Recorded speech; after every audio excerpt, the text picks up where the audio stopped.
नमस्कार, BTV news में स्वागत है आपका। आइए खबरों की शुरुआत करते हैं इस खबर के साथ। नगर निगम के राजस्व विभाग को अगले 11-12 दिनों में 118 करोड़ रुपए टैक्स वसूल करना है, तब कहीं जाकर इस वित्तीय वर्ष का टारगेट पूरा हो पाएगा। इस वर्ष 300 करोड़ रुपए टैक्स वसूलने का लक्ष्य है, जबकि अभी तक 182 करोड़ रुपए ही जमा हो पाए हैं। नगर निगम के राजस्व विभाग ने 2600 बड़े बकायादारों को 3 दिन की चेतावनी वाला नोटिस जारी किया है। इनसे करीब 19 करोड़ रुपए टैक्स के रूप में वसूले जाने हैं। नगर निगम के खजाने में अब तक कुल 182 करोड़ रुपए टैक्स के रूप में जमा हो चुके हैं, जबकि 300 करोड़ रुपए राजस्व वसूली का लक्ष्य निर्धारित है। ऐसे में अगले 11-12 दिनों में करीब 122 करोड़ रुपए वसूलने की चुनौती सामने है।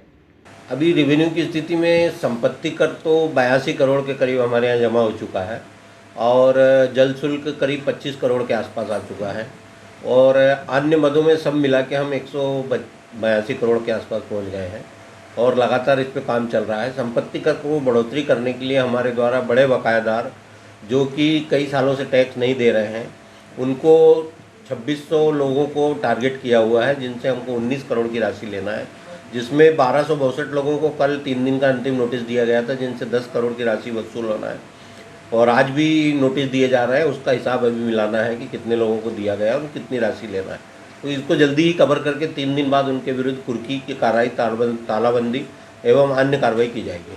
राजस्व विभाग के अधिकारियों का कहना है कि वित्तीय वर्ष समाप्त होने में कुछ दिन ही शेष हैं, इसलिए अवकाश में भी कैश काउंटर खुले रखे जाएंगे। जिला अधिवक्ता संघ के चुनाव की मतगणना का कार्य अध्यक्ष पद के मतों की गणना से आरंभ हुआ। मतगणना के 24 चरणों के समाप्त होने के बाद की स्थिति में अध्यक्ष पद की दौड़ में 955 मतों के साथ मनीष मिश्रा आगे हैं, जबकि दूसरे स्थान पर 732 मत पूर्व अध्यक्ष RK सिंह सैनी को मिले हैं। इसके अलावा तीसरे नंबर पर नरेंद्र जैन को 606 मत प्राप्त हुए हैं। जिला अधिवक्ता संघ चुनाव की मतगणना अध्यक्ष पद के मतों के साथ शुरू हुई। मुख्य चुनाव अधिकारी संपूर्ण तिवारी ने बताया कि अध्यक्ष पद के कुछ मतों की गणना शेष रह गई है, लिहाजा विजयी प्रत्याशी की आधिकारिक घोषणा नहीं की गई है। पहले स्थान पर 955 मतों के साथ मनीष मिश्रा हैं, वहीं दूसरे नंबर पर 732 वोट लेकर RK सिंह सैनी हैं और तीसरे स्थान पर 606 मतों के साथ नरेंद्र जैन हैं। हालांकि मनीष मिश्रा 223 वोटों की बढ़त के बाद मनीष मिश्रा नवनिर्वाचित अध्यक्ष बनेंगे, लेकिन शेष लगभग 40 से 50 मतों की गिनती के बाद आधिकारिक घोषणा की जाएगी। अध्यक्ष पद के लिए जो थे उनको प्राप्त हुए हैं 606 मत श्री नरेंद्र जैन को प्राप्त हुए हैं। राजेश उपाध्याय जी थे, उनको 167 मत मिले हैं और RK सैनी साहब को 732 मत मिले हैं। ऐसा करके कुल प्रथम और द्वितीय के बीच में 223 की लीड है। कुल 2460 की गिनती कर पाए हैं हम आज और 11 मत इसमें निरस्त हुए हैं। 41 मत ऐसे हैं जो अन्य मतदाताओं अन्य प्रत्याशियों की पेटी में है। इस तरीके से संभावित जीत अभी आप भी कह सकते हैं, जिनकी लीड है 233 से, वो है मनीष मिश्रा।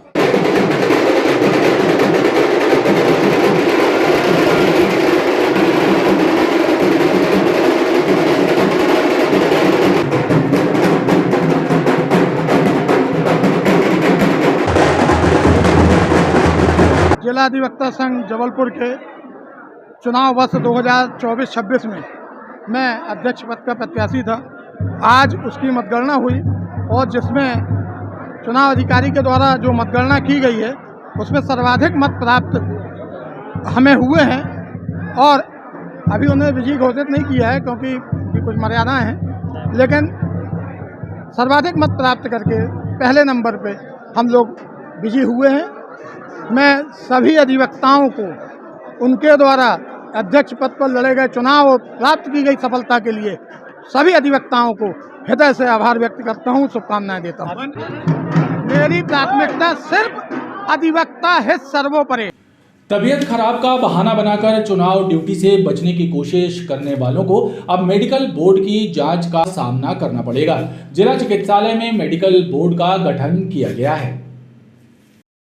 लोकसभा चुनाव की तारीख की घोषणा हो चुकी है। जल्द ही शासकीय कर्मचारियों की चुनावी ट्रेनिंग प्रारंभ होने वाली है। अधिकारियों के मुताबिक इस बार स्वास्थ्य के आधार पर चुनाव ड्यूटी से अवकाश मांगने वाले को मेडिकल बोर्ड की जांच प्रक्रिया से गुजरना पड़ेगा। अवकाश प्राप्त करना आसान नहीं होगा। देखिए, चुनाव में ये निर्देश रहते हैं जिला निर्वाचन अधिकारी के कि यदि कोई भी कर्मचारी किसी भी तरह का अवकाश यदि लेने चाहते हैं तो उसके लिए एक मेडिकल बोर्ड का गठन, यदि मेडिकल आधार पर छुट्टी ली जा रही है तो एक बोर्ड का गठन किया जाता है सिविल सर्जन की अध्यक्षता में, और उसी बोर्ड के आधार पर ही छुट्टी दी जाती है। अन्य छुट्टियों के लिए भी जब तक एप्लीकेशन जिला निर्वाचन अधिकारी अर्थात माननीय कलेक्टर महोदय तक नहीं जाती है, सभी तरह के अवकाश जिला निर्वाचन अधिकारी के द्वारा ही स्वीकृत किए जाते हैं। इसमें भी आवेदन कितने के लिए आ रहे हैं, जैसे संख्या देखी जाए? अभी तो मेरे पास एक मेडिकल लीव का आवेदन आया था, तो उसको हमने जिला मेडिकल बोर्ड जो बनाया हुआ है SAVC के लिए वहाँ भेज दिया है। अब वो जो भी जांच करके जो रिपोर्ट देंगे, यदि छुट्टी देना होगी तो दी जाएगी, अन्यथा रिजेक्ट कर दी जाएगी। सरकारी कर्मचारियों के लिए भी अगर विक्टोरी से सर्टिफिकेट बनवाते हैं? हाँ, जिले के कोई भी कर्मचारी हों जो शासकीय कर्मचारी हैं, यदि उनको किसी भी तरह के स्वास्थ्य कारणों से अवकाश लेना है तो वो जिला मेडिकल बोर्ड से ही होगा। लेकिन यदि स्वास्थ्य के अलावा अन्य किसी कारण से छुट्टी लेना है तो वो अपने विभाग के अधिकारी से छुट्टी ले सकते हैं। जिला निर्वाचन अधिकारी के निर्देश पर मेडिकल बोर्ड का गठन किया जा चुका है। हालांकि अब तक अवकाश के आवेदनों का सिलसिला शुरू नहीं हुआ है। लोकसभा चुनाव के मद्देनजर भाजपा खेमे में चुनावी हलचलें तेज हो गई हैं। इसी श्रृंखला में पश्चिम विधानसभा में कार्यकर्ता सम्मेलन का आयोजन हुआ और साथ ही लोकसभा चुनाव कार्यालय का भी उद्घाटन महानंदा क्षेत्र में लोक निर्माण मंत्री द्वारा किया गया। भारतीय जनता पार्टी के कार्यकर्ताओं का सम्मेलन पश्चिम विधानसभा के 4 मंडलों में आयोजित हुआ। इसके साथ ही भाजपा लोकसभा चुनाव कार्यालय का उद्घाटन भी नागपाल गार्डन में किया गया। इस मौके पर प्रदेश के लोक निर्माण मंत्री राकेश सिंह और भाजपा प्रत्याशी आशीष दुबे सहित अन्य प्रतिनिधि और कार्यकर्ता मौजूद रहे।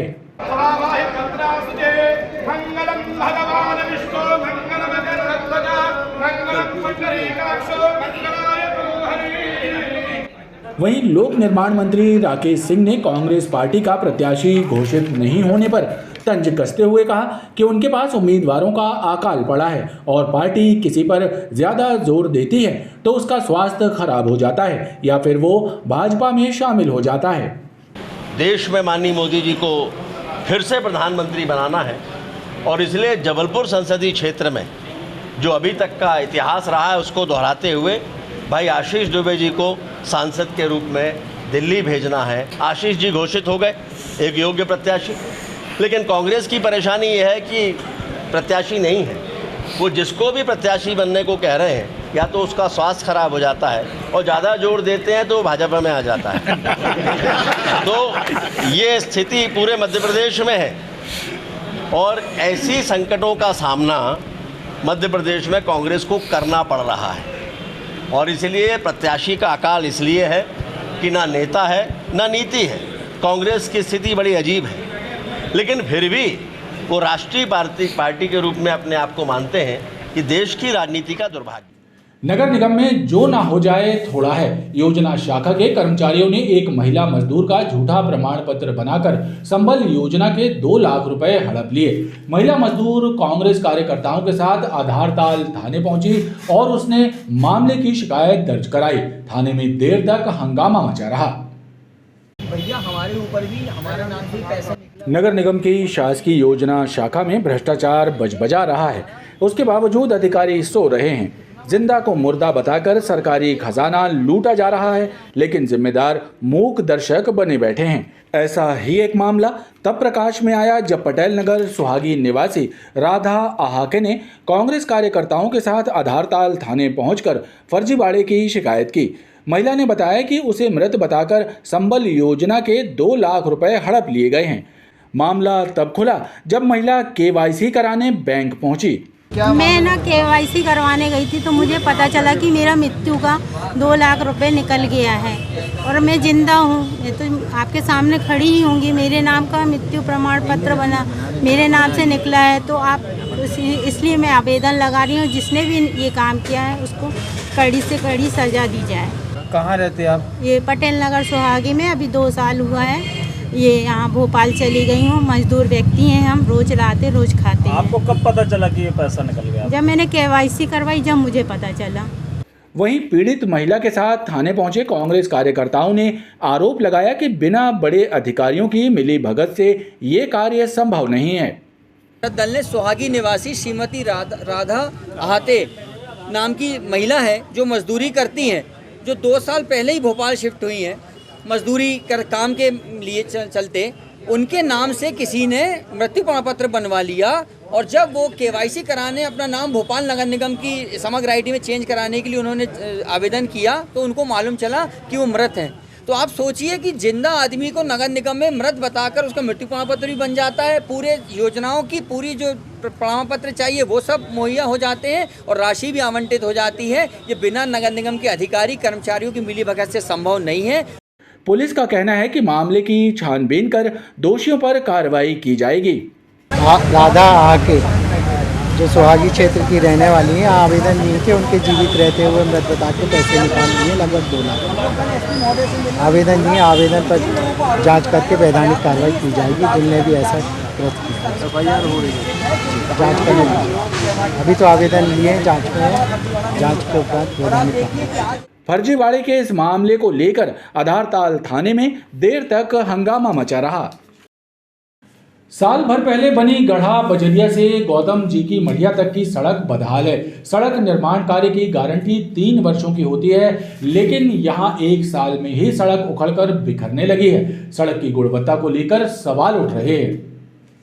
गढ़ा बजरिया से गौतम की मढ़िया तक सड़क को बने साल भर भी नहीं हुआ और सड़क में बड़े बड़े गड्ढे हो गए हैं।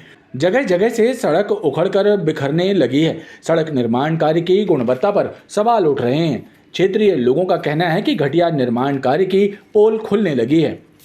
ये तो सही नहीं है। वैसे तो अभी बनी थी, ये चैम्बर भी खराब हो गया था, अभी अभी बना हुआ है। पूरी रोड में गिट्टी वगैरह दिख रही है? जी गिट्टी दिख रही है पूरी रोडों में। कितने दिन पहले बनी थी ये सड़क? ये अभी तो 1-1.5 साल हो गए हैं। अभी उसमें बहुत ज़्यादा ख़राब हो चुकी है ये रोड। पूरा कहाँ से कहाँ तक का बेल्ट है? गढ़ा गौतम मढ़िया को ये इधर तक है, गढ़ा रोड तक पूरी खराब है। पूरी रोड खराब है, गढ़ा रोड पूरी खराब है। नगर निगम प्रशासन से क्षेत्रीय वासियों का कहना है कि मामले की जांच करवाकर दोषी ठेकेदार और अधिकारी के खिलाफ कार्रवाई की जानी चाहिए ताकि आगे से निर्माण कार्यों में भ्रष्टाचार न हो। खनन क्षेत्र के बदलते परिदृश्य को देखते हुए भारतीय खान ब्यूरो ने भी समस्त कार्य प्रणाली का डिजिटाइजेशन शुरू कर दिया है। खान ब्यूरो के द्वारा खनन टेनामेंट प्रणाली आरंभ की गई है, जिसकी जानकारी देने के लिए भारतीय खान के जबलपुर क्षेत्रीय कार्यालय द्वारा गौर क्षेत्र में 1 दिवसीय कार्यशाला का आयोजन किया गया। भारतीय खान ब्यूरो के जबलपुर क्षेत्रीय कार्यालय द्वारा 1 दिवसीय कार्यशाला का आयोजन किया गया, जिसमें मध्य प्रदेश, उत्तर प्रदेश, महाराष्ट्र और छत्तीसगढ़ में फैले मध्यांचल के खनन क्षेत्र के समस्त पट्टाधारकों और संभावित निवेशकों को खनन क्षेत्र में ऑनलाइन पोर्टल के उपयोग और खनन टेनामेंट प्रणाली के बारे में जानकारी दी गई। Sometimes it is so happening that you are submitting a return with a code and you are doing a registration without different code.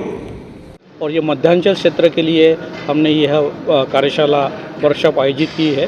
तो ये मध्यांचल क्षेत्र के जो भी खनन क्षेत्र से जुड़े हुए प्रतिनिधि है, रायपुर, जबलपुर और नागपुर से यहाँ उपस्थित है। लगभग 150 के प्रतिनिधि खनन क्षेत्र से यहाँ उपस्थित है। और जो माइनिंग टेनामेंट सिस्टम के अंतर्गत जो हमारे जो रजिस्ट्रेशन मॉड्यूल है, जैसे माइनिंग प्लान अप्रूवल सिस्टम है और जैसा कि स्टार रेटिंग मॉड्यूल्स है, सारे मॉड्यूल्स को हम यहाँ पे उनको खनन क्षेत्र को अवगत कराना चाहते हैं और उनकी जो समस्याएं है उनसे विचार हम प्राप्त करेंगे और जो भी उनकी कठिनाई आ रही है उनको दूर करने का हमारा यह प्रयास है। कार्यशाला में NIC के नागपुर और दिल्ली स्थित कार्यालयों से आए वरिष्ठ तकनीकी निदेशकों ने इस विषय पर व्याख्यान दिया और प्रतिभागियों की शंकाओं का समाधान किया। आचार संहिता लागू होने के बाद हरकत में आए आबकारी अमले ने ग्रामीण क्षेत्रों में बिकने वाली कच्ची शराब की भट्टियों और मदिरा के अवैध विक्रय के ठिकानों पर दबिश देना शुरू कर दिया है। सिहोरा वृत्त क्षेत्र अंतर्गत ग्राम मझौली, बिछी एवं धनबाही में कार्रवाई करते हुए 32 लीटर हाथ भट्टी शराब के साथ ही 235 किलो महुआ लाहन बरामद हुआ है।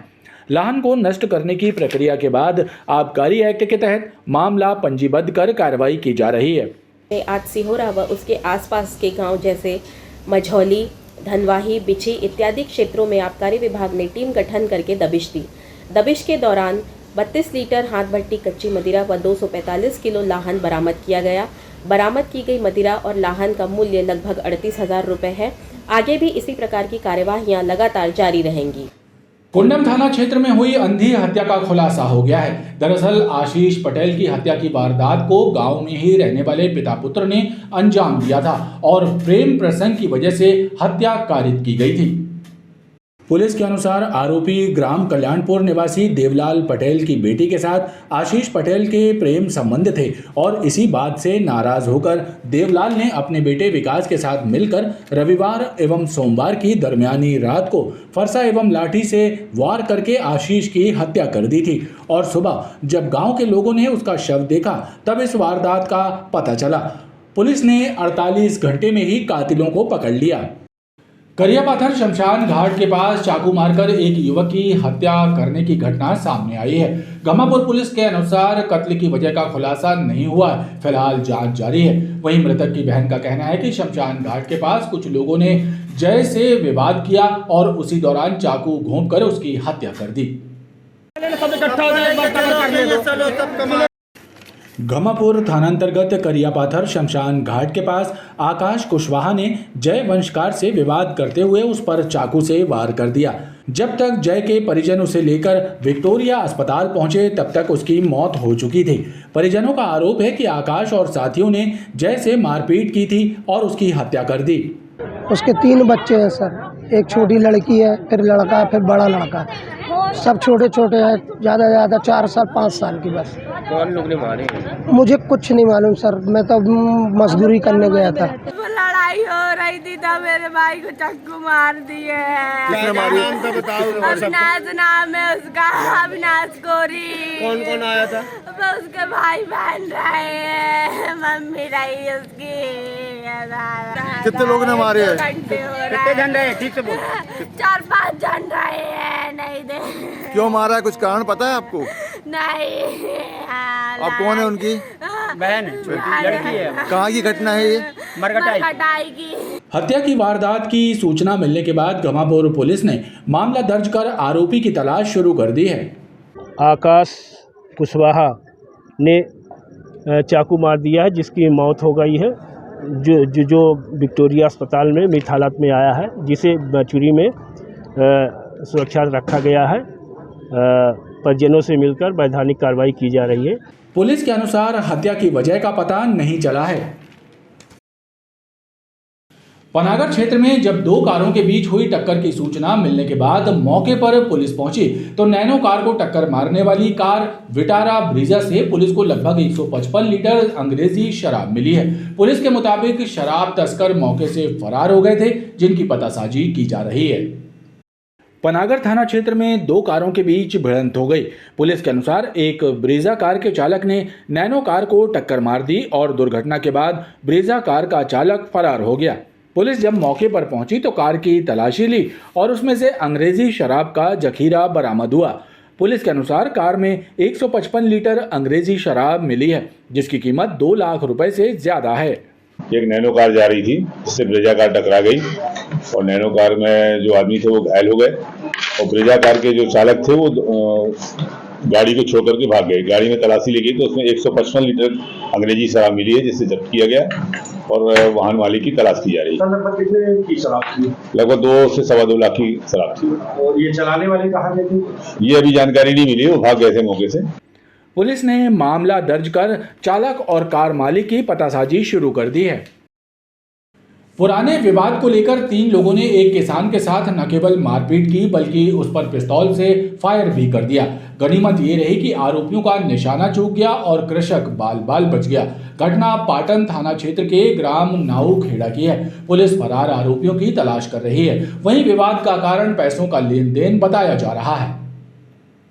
पाटन थाना क्षेत्र अंतर्गत नुनसर चौकी के ग्राम नाऊखेड़ा में सिकमी पर जमीन लेकर खेती करने वाले लालजी पटेल पर गांव के रहने वाले सत्यम तिवारी, शुभम और महेंद्र तिवारी ने पुराने विवाद को लेकर हमला कर दिया। इस दौरान सत्यम ने पिस्तौल निकालकर लालजी पर फायर कर दिया। गनीमत ये रही कि जान बचाने के लिए लालजी जमीन पर लेट गया और गोली उसके ऊपर से निकल गई। वहीं घटना के बाद तीनों आरोपी भाग निकले। पुलिस द्वारा फरार आरोपियों की तलाश की जा रही है। थाना पाटन अंतर्गत नुनसर चौकी के ग्राम नाऊखेड़ा में कल एक बिलखरवा गांव का रहने वाला लालजी पटेल सिकमी में लिए हुए खेत में कुछ काम कर रहा था। उसका शुभम तिवारी और सत्यम तिवारी से विवाद चल रहा था। तो इसी विवाद के कारण कल उनकी कुछ बातचीत बढ़ी और सत्यम तिवारी ने उस पर कट्टे से फायर कर दिया था। मौके पर कारतूस जब्त हुआ था, जिस कारण शुभम, सत्यम और इनके चाचा एक महेंद्र तिवारी भी वहां उपस्थित था। इन पर धारा 307 भारतीय दंड विधान का प्रकरण पंजीबद्ध किया गया है और इनकी तलाश की जा रही है और जल्द ही इनकी गिरफ्तारी की जाएगी। विवाद की वजह पैसों का लेन देन होना बताई जा रही है, हालांकि इसकी पुष्टि नहीं हुई है। इसके अलावा पुलिस इस बात की भी पतासाजी कर रही है कि सत्यम के पास पिस्तौल कहां से आई। खबरों का ये क्रम लगातार जारी है। आप देखते रहिए BTV न्यूज़।